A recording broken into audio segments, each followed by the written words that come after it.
I remember when I was a kid, whenever I was at school, I would always have this thing running in the back of my mind. I would always try my hardest to look as good as I could in front of everyone at school because I wanted people to like me and I wanted people to think that I was like a nice person, like a good person.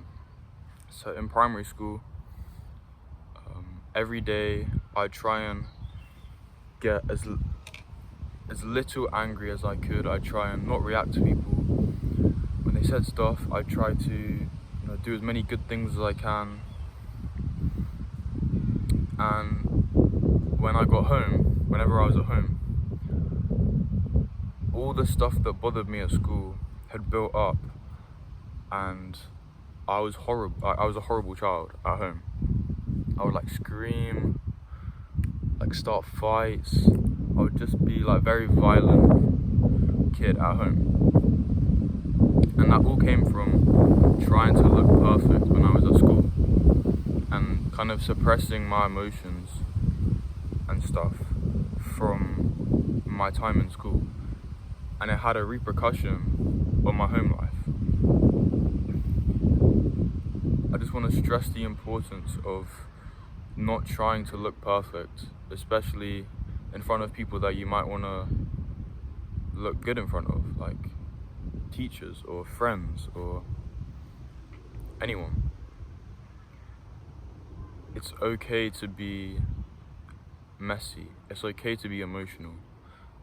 Every single person is human. No one is perfect. And if someone looks perfect, then you're looking wrong. Like you're missing something if you genuinely think that someone is perfect.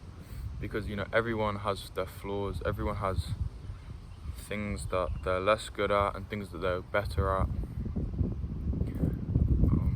And I feel like people stress so much on trying to do everything, be perfect. I think nowadays as well, it's more about like what's it called, productivity and like self-max and stuff like that, where it's like you're trying to get your face to look perfect, you're trying to get your body to look perfect, you're trying to get, you're trying to journal every day, you're trying to run every day, you're trying to, I don't know, whatever it is. I feel like, and I'm not saying that's a bad thing, but I'm saying you don't have to be perfect. It's more important to look like yourself and to be true to yourself than to try and look perfect. Trying to look perfect towards some ideal that society says that you have to look like. So yeah, I guess that's something I've been thinking about, and trying to think about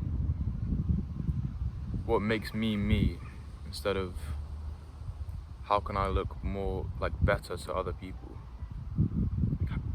I feel like it's more important to ask yourself, how can I be more true to myself?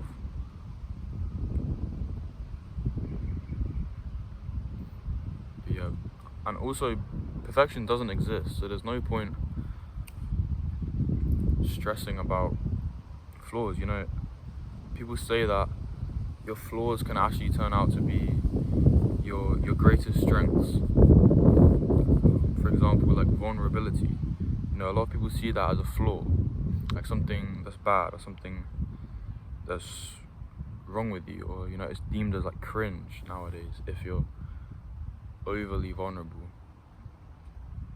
But some of the best art of all time comes from very vulnerable people and expressions of their lives, and probably some of the best chats you've ever had with like friends or parents have been extremely vulnerable.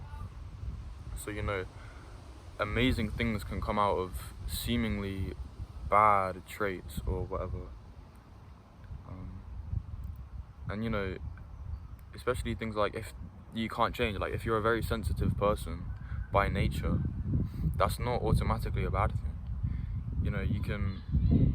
It's a superpower, and although it might hurt you sometimes,